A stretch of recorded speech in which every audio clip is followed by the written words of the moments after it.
नमस्कार, मैं प्रिया तिवारी और आप देख रहे हैं प्राइम टीवी। कासगंज में रजनीकांत महेश्वरी आज दूसरी बार ब्रज क्षेत्र के अध्यक्ष बन गए हैं। उनके अध्यक्ष बनने की घोषणा होते ही प्रदेश के मुख्यमंत्री, उप मुख्यमंत्री सहित तमाम मंत्रियों ने फोन करके उनको बधाइयां दी। इस मामले में रजनीकांत महेश्वरी ने बताया कि काम बोलता है। इसके साथ ही उन्होंने दोबारा से ब्रज क्षेत्र अध्यक्ष घोषित होने के लिए संगठन के पदाधिकारियों को हार्दिक धन्यवाद दिया। जब सोना खरा उतरता है तो सम्मान तो बढ़ता ही। पार्टी के हित में, जनहित में, प्रदेश और केंद्र के नेतृत्व के द्वारा जो मुझ पर विश्वास किया गया है, संगठन रात दिन ऊंचाइयों पर आगे बढ़े, कार्यकर्ता का सम्मान जीवित रहे, नए पुराने छोटे बड़े सभी कार्यकर्ताओं का सम्मान हो। फतेहपुर में आज समाजवादी पार्टी के यूथ फ्रंटल के युवजन सभा लोहिया वाहिनी के कार्यकर्ताओं ने जेईई और नीट की परीक्षा न कराए जाने के संबंध में राष्ट्रपति को एक ज्ञापन सौंपा है। सपा कार्यकर्ताओं ने कहा है कि जान के बदले एग्जाम नहीं होना चाहिए। पूरा विश्व कोरोना महामारी से जूझ रहा है। देश में कोरोना का आंकड़ा दिन पर दिन बढ़ता जा रहा है। परीक्षा होने पर लाखों छात्रों और अभिभावकों को जान का खतरा है। इसको देखते हुए सरकार को एग्जाम नहीं कराना चाहिए, जिससे लोगों की जान बचाई जा सके। ज्ञापन के दौरान समाजवादी पार्टी के कार्यकर्ताओं ने केंद्र की मोदी सरकार और प्रदेश के योगी सरकार के खिलाफ जमकर नारेबाजी भी की है।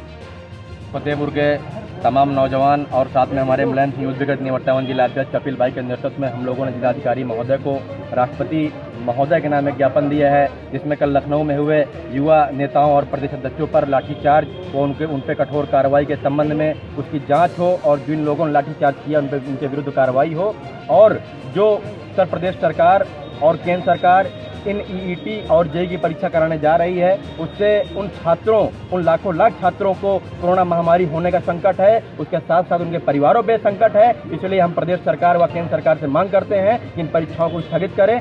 लखनऊ के डीएम अभिषेक प्रकाश एसडीएम पल्लवी मिश्रा के साथ एरा मेडिकल कॉलेज पहुंचे, जहां उन्होंने कोविड-19 चिकित्सा व्यवस्था का जायजा लिया। उनके वहां अचानक पहुंचने से हॉस्पिटल में हड़कंप मच गया। वहीं डीएम ने वहां पर मौजूद मरीजों से बात की और हॉस्पिटल स्टाफ को सख्त निर्देश भी दिए।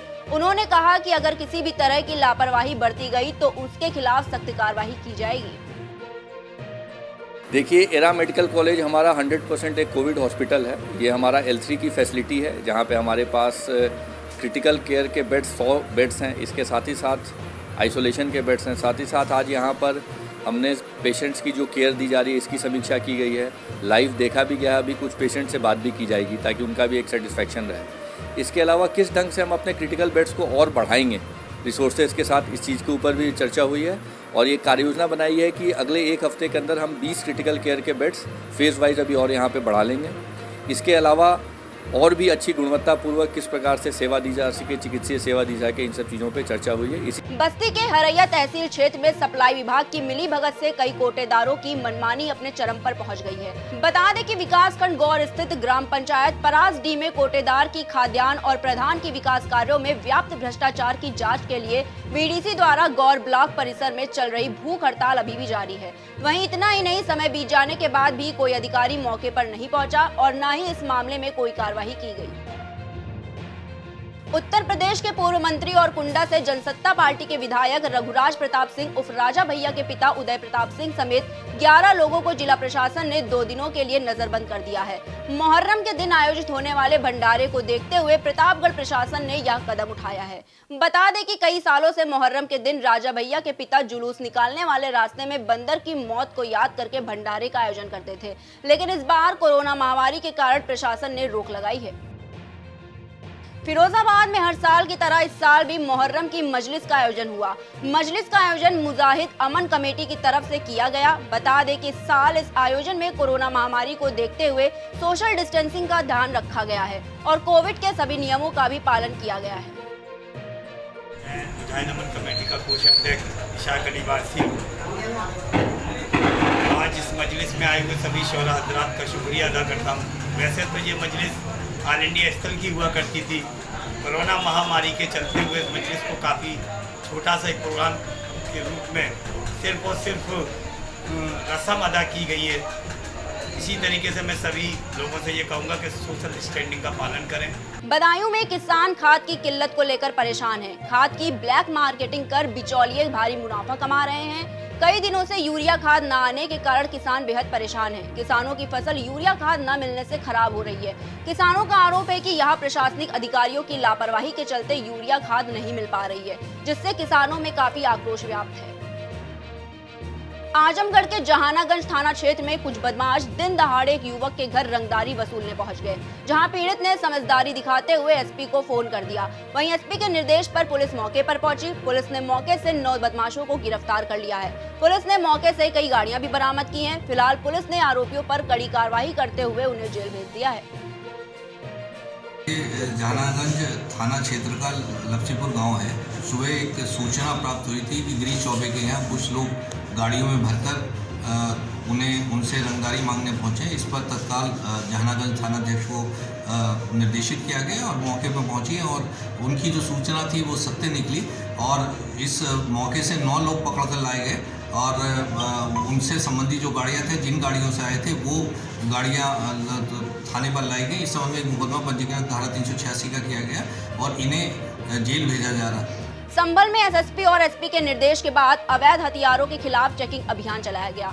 इस दौरान मुखबिर की सूचना पर पुलिस ने बंद पड़ी मेंथा फैक्ट्री पर छापेमारी की, जहां पुलिस ने अवैध हथियारों को बनाते हुए एक युवक को गिरफ्तार किया है। पुलिस ने आरोपी के पास से 13 अवैध हथियार, 7 कारतूस और 1 खोखा बरामद किया है। बता दें कि अभियुक्त काफी समय से अवैध हथियार बना रहा था और साल 2018 में भी अवैध हथियार बनाने के चलते जेल भी जा चुका है।